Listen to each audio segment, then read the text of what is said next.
Welcome to Mindful Escape, the podcast that inspires you to live your best life. My name's Leighton and I am your host, and today we have Simon on the show. Simon is a healer and runs wellness retreats across Thailand and Jordan. He talks about his journey from being a fashion designer and exploring and discovering meditation. He talks about his battle with the ego, and he also gives some great tips on how to manifest. So this is a really exciting episode, so stay tuned and we'll jump straight in. Simon, thanks for coming on to the Mindful Escape. Tell us a little bit about yourself. Hey, hi Leighton. Thanks for inviting me. My name's Simon. I live in Koh Samui in Thailand, and I am the founder and co-owner of Anahata Resort, which is a detox and wellness resort here in Koh Samui. Nice. Okay. So this is quite an exciting episode for me because obviously we met here in Thailand and you told me a little bit about your story. So if it's okay, I'd like to just jump back to, let's call it your previous lifestyle. If you can tell us a little bit about what you were doing before you moved into this wellness world. Yeah, sure. So it's really a kind of quantum leap, I would say, because I was in a complete, I was almost at the other end of the spectrum in terms of my lifestyle and what my purpose was, which was in fashion. I was a fashion designer living in London. So, I moved over here about 10 years ago. I mean, the journey from that life to this life started well before then. I am 57 years old now, so I was kind of like 40 when that journey really started. And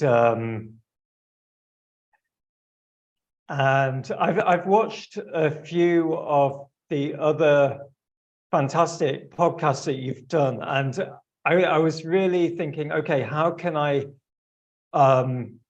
make this just a little bit different, which I will endeavor to do, because some of your guests have shared some amazing stories of how their lifestyles have kind of transitioned from one to the other. So I think what I'd like to share about this is more about the inner journey and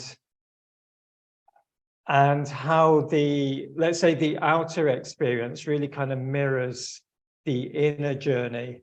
I think I would imagine if you're listening to this, maybe you're in a city somewhere and you're sitting in your office or your apartment or whatever, and thinking, yeah, well, I'd love to live on a tropical island in Thailand and have a retreat center and do healing work, teach yoga or whatever, and then I'll be really, really content, And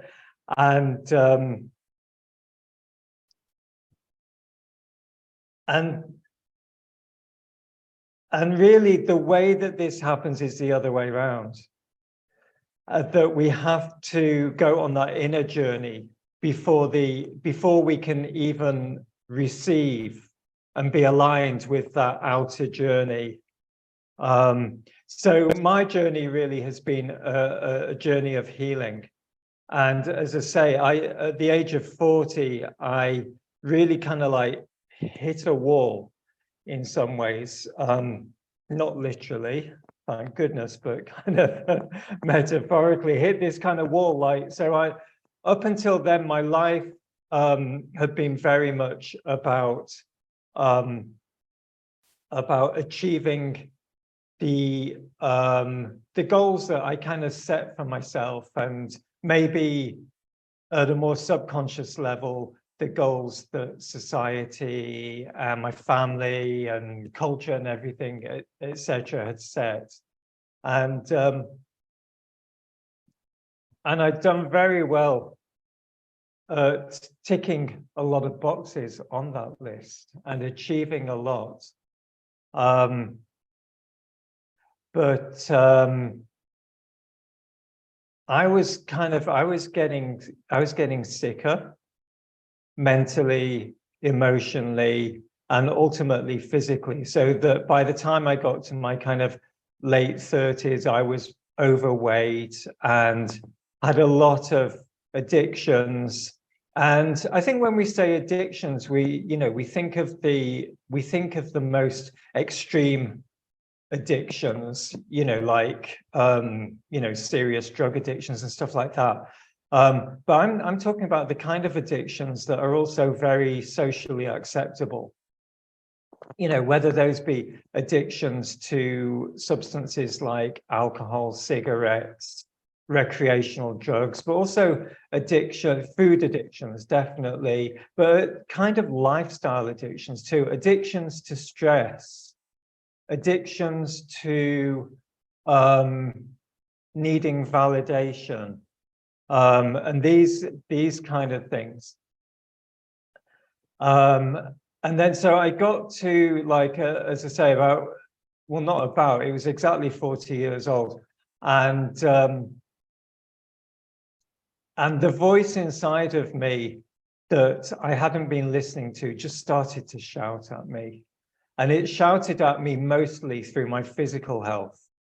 And I didn't realize back then that the physical disease that I was experiencing was this kind of misalignment of me and my life with my true self, with my essence,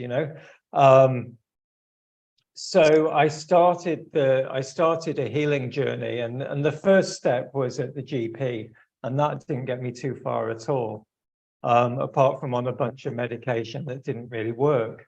And then I set off on a journey of exploring more kind of alternative approaches to healing, although that probably wasn't even my language at the time. I was just in a bad place, and I just wanted to get in a better place within myself. One of the first stops on that journey was I was directed towards doing meditation. And I was living in England, and I went to a local Buddhist center and started learning meditation. And that itself was transformational. And not least because I started to connect with people that had different lifestyles to the one that I'd been living. So I was meeting people that were into yoga and healthy food and shamanism and tantra and all incredible stuff. And I really just kind of went on this journey of exploring all of this stuff and all these.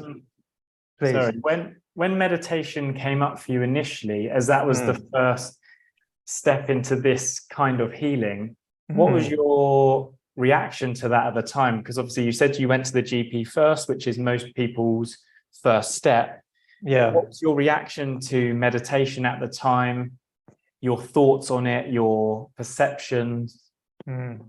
Well, I mean, I think like many people that turn to meditation, I was just looking for some kind of relief, some kind of escape from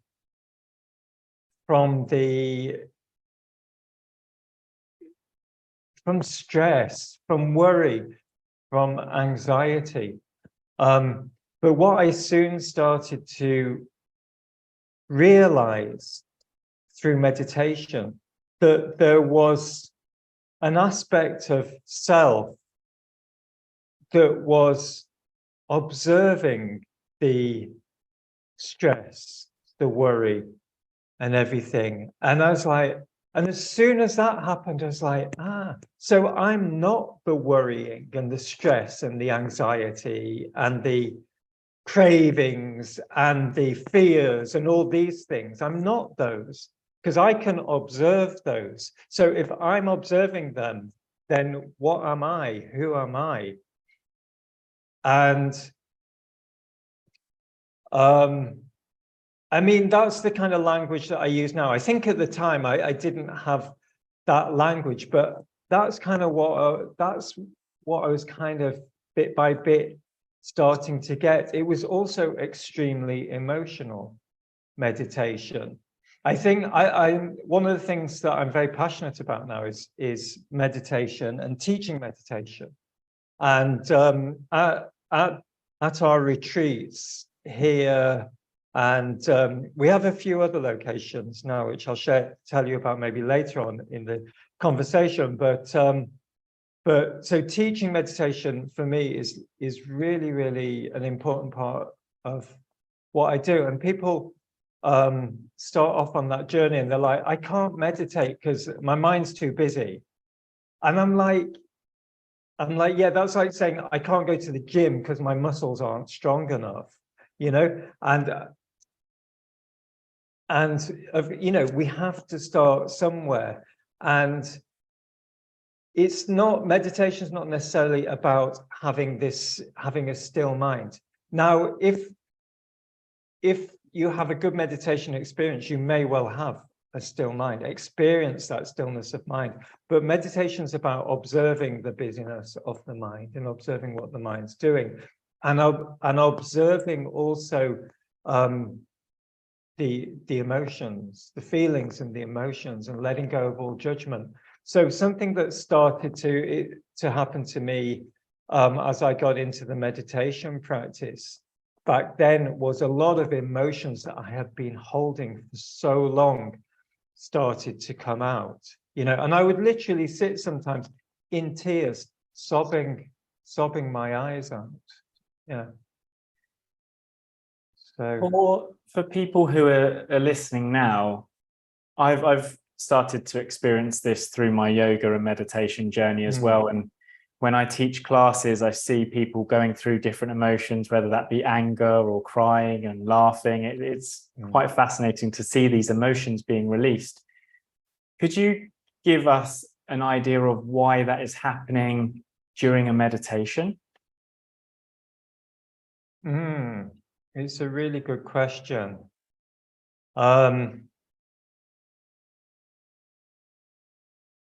These emotions become embodied because, for the most part, when we experience them, we don't know how to deal with them. We're not taught how to deal with our emotions, whether they be extremely painful or even extremely joyful and blissful. At both ends of those spectrums, we don't know how to deal with them on the whole. Yeah, we're very much taught from a young age to be in this very narrow range of emotions, which is kind of, I'm okay, I'm fine, I'm well, I'm happy, and not to really show anything outside of that. And also often the emotions outside of that narrow range are kind of are made out to be wrong, you know. So we kind of feel even guilty if we feel any kind of extreme emotions. So because of that, we kind of learn how to suppress those emotions. And the word emotion is really just energy in motion. So an emotion is our experience of energy moving through us. So from an energetic perspective, there's no good emotion or bad emotion. It's just energy moving through us. And all these energies have different frequencies. And we need to experience all these different frequencies to be healthy and to function. So being healthy is not being happy all the time or being joyful all the time. It's allowing these emotions to flow through without kind of inhibiting those in any way. But as I say, we don't really learn how to do that. So from a young age, we start to suppress those. And what we're doing energetically is we are halting, we're stopping that flow of energy. So that energy that was moving through us becomes blocked, it becomes embodied. And eventually that can even manifest into what we call a disease, which essentially is an emotional blockage that has not shifted. Now, there are many ways that we kind of naturally release emotions, whether we're conscious of this or not. You know, whether we have a tantrum, whether we cry, whether even we can do stuff like dancing or sport or, you know, yoga. These are things that help us to release emotion. But for a lot of people, our lifestyles don't really allow us to do that so much as we may have done, living more kind of natural lifestyles like we might have done a few generations or more back. Now we live these very contained lifestyles. So, you know, if you think about it, when do you really kind of like dance and let yourself go and let rip, you know, or go singing and chanting and you know, these kind of things where we allow all our emotions to flow. So I've forgotten the exact question, but I think I might have answered it. Yeah, no, you covered it well. Yeah. Just about the why the emotions are released, but yeah, it's just us processing the feelings, right, which we struggle to do. Yeah, I mean, why they're specifically released in meditation, I think it just brings about this deep relaxation, and the body can just kind of go, and just start to release those energies that it's holding on to. But we can experience that release as re-experiencing the original emotion that was embodied. So we don't even, there doesn't need to be a story attached to the emotion during the meditation. It's just an emotion. So for anyone who listens to this and is practicing meditation, I would really, really strongly suggest that if you do start to feel that kind of emotion welling up during meditation, don't suppress it again. This is your opportunity to release, because that really is fundamental key to your health. Yeah, it's so important. My therapist always used to say, crying is the best antidepressant, and don't stop it, just allow it to release and get rid of all that stress and anxiety that's built up, whatever it might be. So important. And I think this also kind of raises something else that is important, that if you're in a situation where you're with someone who is traumatized or who is experiencing that, the last thing to do is to say, there, don't cry, it'll be okay. But actually just to be with someone and bear witness to that and hold that space for them. That is one of the most powerful things that you can do. And as a healer, that's something that I do frequently. And then, yeah, as you say, having a proper kind of cry and release can be so cathartic. Yeah. On your let's say your inner journey, what we're talking about right now, what was the biggest challenge for you going from this old way of living and perceptions and societal expectations to how you live life now? I remember the battles I had with my own ego, because the ego back then was still very much attached to the way success was measured by others and needing validation from others. And I just want to kind of qualify what I mean by ego, because ego is not a bad thing. And because I think we often use the word ego as something that's very, very negative. and being egotistical, and in spiritual circles, maybe talking about killing the ego or the death of the ego. But ultimately, to function in this reality, we need an ego. We need a healthy ego. We need a healthy sense of self. But again, for many of us, and certainly for myself, I didn't really have a healthy sense of self. I very much had a sense of self that was founded around other people's kind of opinions and etc. So I think that was probably one of the hardest things, was letting go of that. And I remember there was points during that journey that I literally thought I was going crazy, because I'm like having these conversations with myself, like, let's say the higher self and the ego is kind of like,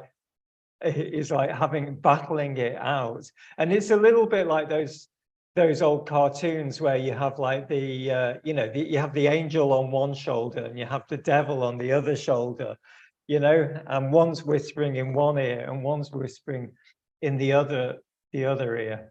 And yeah, that was probably the most challenging. I think the family is difficult as well, because when we meet new people, they meet us where we are at that point in our lives. Like, so I met you recently, and so to you, I'm I don't know, you may meet me as being, a retreat facilitator, meditation practitioner, spiritual healer, whatever, but with my family, for example, they've known me since I was a kid. They've known all the silly things that I've done, all the ways that I've messed up in my life and everything. So I think the family can be really, really challenging as well too, when you're transitioning and evolving. And sometimes I think it's disconnecting from the family has to be part of this journey. It's a little bit, it's the story of the prodigal son, isn't it? And it's the saying is that, you can never really be a prophet in your own home. And there's a lot of truth to that. So yeah, those were probably the biggest challenges as well. And I think ultimately, and this kind of like loops back to what I was saying at the beginning, to make such a big transformation into such a different lifestyle and an incredible lifestyle. I live such a blessed lifestyle now. It really is the lifestyle of visions and dreams. But one has to be able to feel worthy of that, and to be able to accept that, because that reality, or any other reality that someone might envision, exists. It exists for every single one of us, but you have to come into alignment with that in terms of your self-worth and value. And that it took me the best part of it took me 7 or 8 years to move over to Thailand and to start onto this part of my journey. And I look back, I think, why did it take so long? But that's the reason. I think it took me about that length of time to really heal enough to feel deserving of that, and to allow that into my kind of experience. Yeah, it's a really good point, and it's something I think about quite a lot, because for you were living your previous life for 40 years, and the expectations of those around you, the expectations from society to live a certain way. And I remember saying to myself a couple of years ago, oh, can you imagine if I could go and live in a beautiful island near the beach? And in my mind, it just seemed so unrealistic. Like, how could I ever do something like that? And it wasn't until I actually just started making changes in my life and embracing uncertainty and the unknown that actually it unfolded and I could start doing it. But I still have friends today saying, I don't understand it, Leighton. How are you now living in Thailand? It just doesn't compute in the mind. It's like, this is how we live. This is how we're supposed to do things. And this is what we do. But yeah, as you say, once you start learning about yourself and the conditions and healing from that, you can understand that actually there's more than just that way of living life. Absolutely. And one of the things that I'm passionate about teaching and sharing now is this process of what we could call manifesting. And and the first part of that is the first step to manifesting is actually very simple in theory anyway. The first part of that process is to have a very clear vision and to be able to hold that vision and believe in that vision. And once you do that, and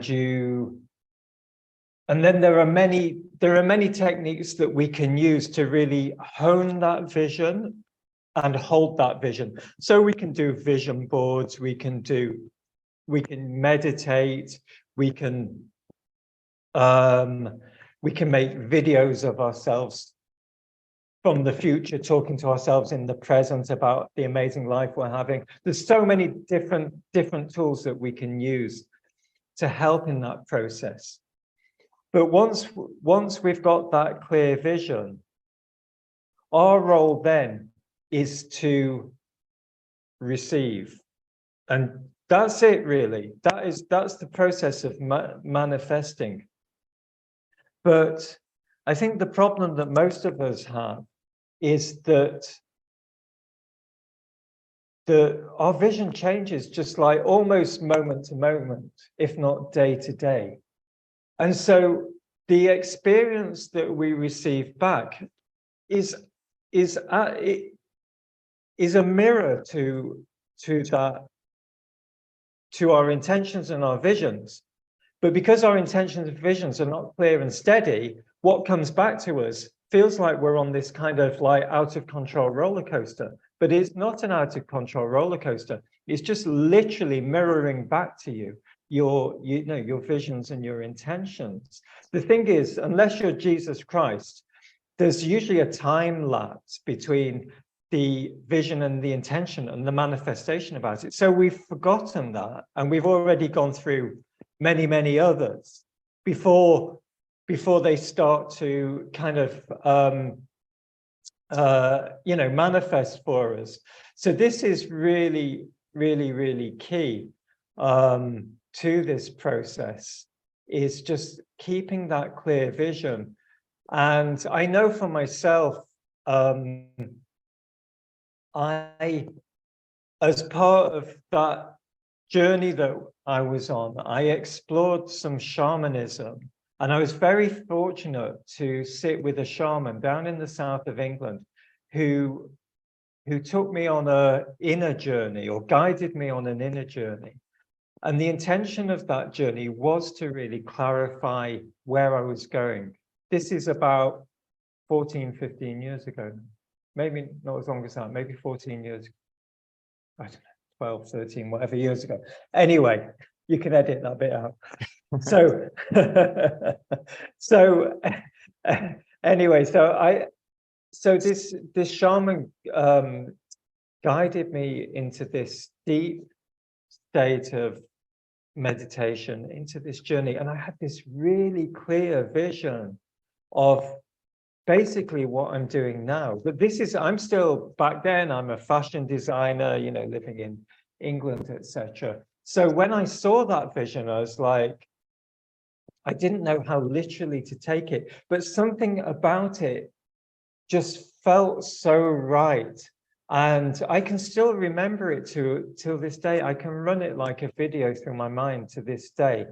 And that's exactly what I did. After having that experience with him, I would sit in meditation every day and run that like I was watching a movie in my mind.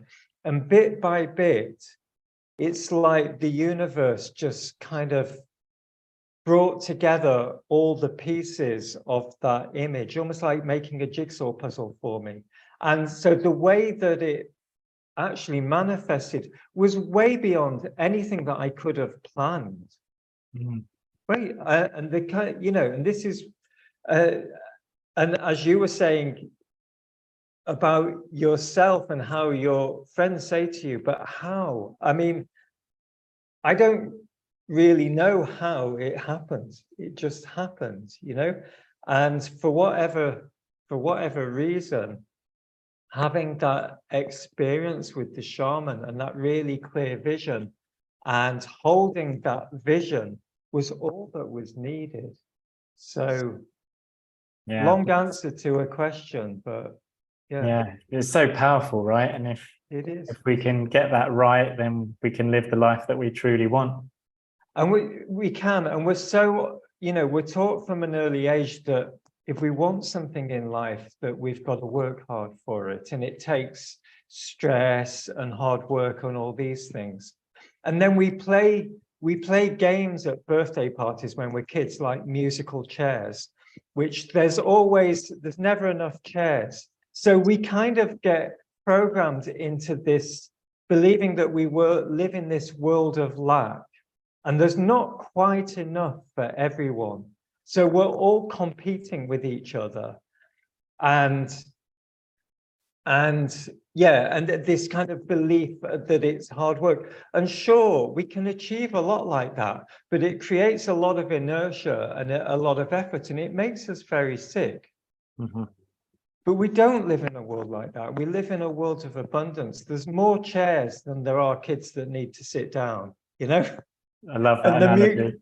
it's a good one, isn't it? And Yeah. the music never stops as well too. We're not on this time is money kind of clock that's ticking. So a big part of making this transition, it's also a transition from that attachment to clock time and money. Not that money isn't valuable or important, and also the perception of security that lifestyle gives. You have to be prepared to let go of the perception of security. And I'm using the word perception as opposed to security because there is no security, but it's a perception. And that's what keeps people locked into that kind of time, money rat race, is that perception of security and what if in the future. Yeah. So if you can let go of that perception and be prepared to live in the moment-to-moment uncertainty of now and just be with that, then that's the freedom, that's the internal freedom that you need to allow the external freedom to manifest. Yeah, so good. What would you say over your transition was the biggest lesson that you took away?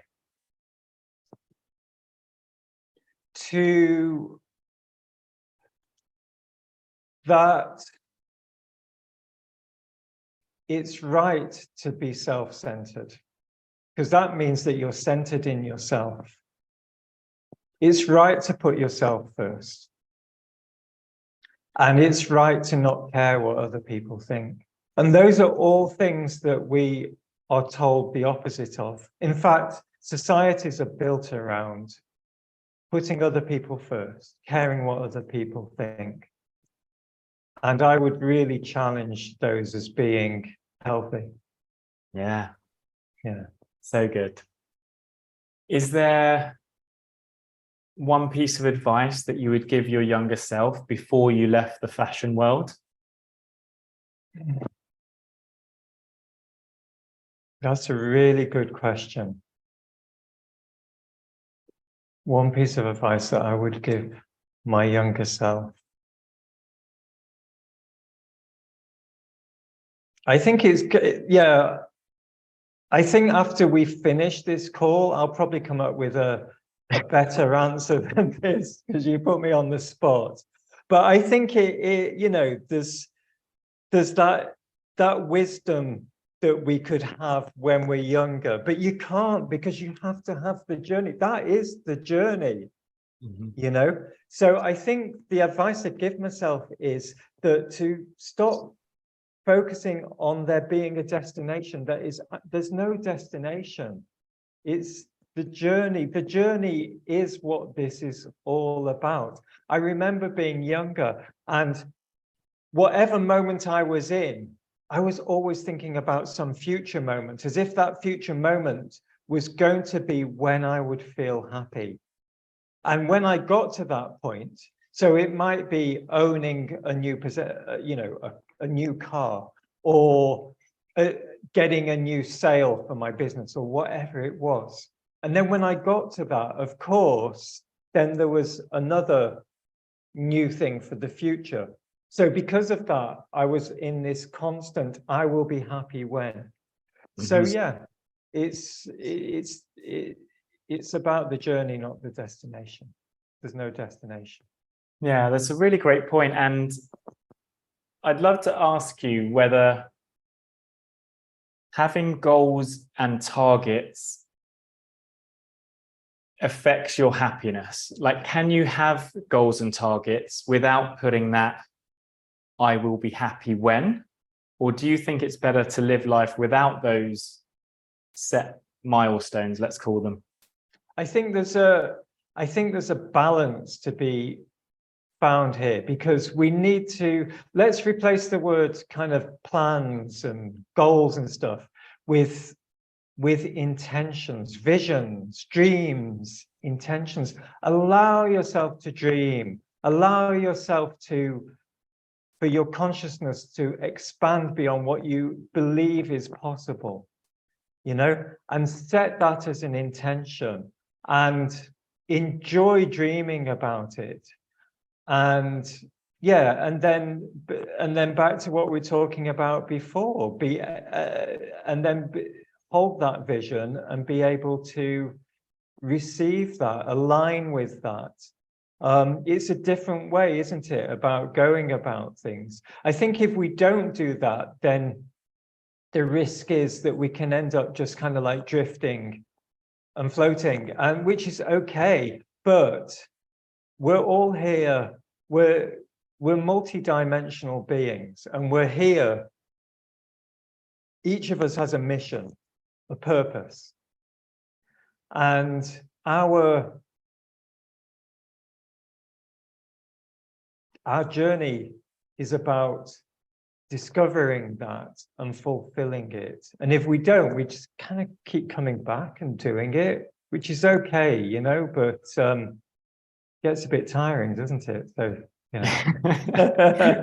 yeah, it's funny, because I think if you had said this to me about 2 years ago, I would have said, Simon, what on earth are you talking about? But now I completely get you, and I'm thinking, yeah, I need to complete this mission. I need to continue with my purpose, because otherwise I'm going to have to come back and start all over again. But yeah, so a little mini plug here, if I may. So part of my mission and purpose is to help people find their missions and purpose.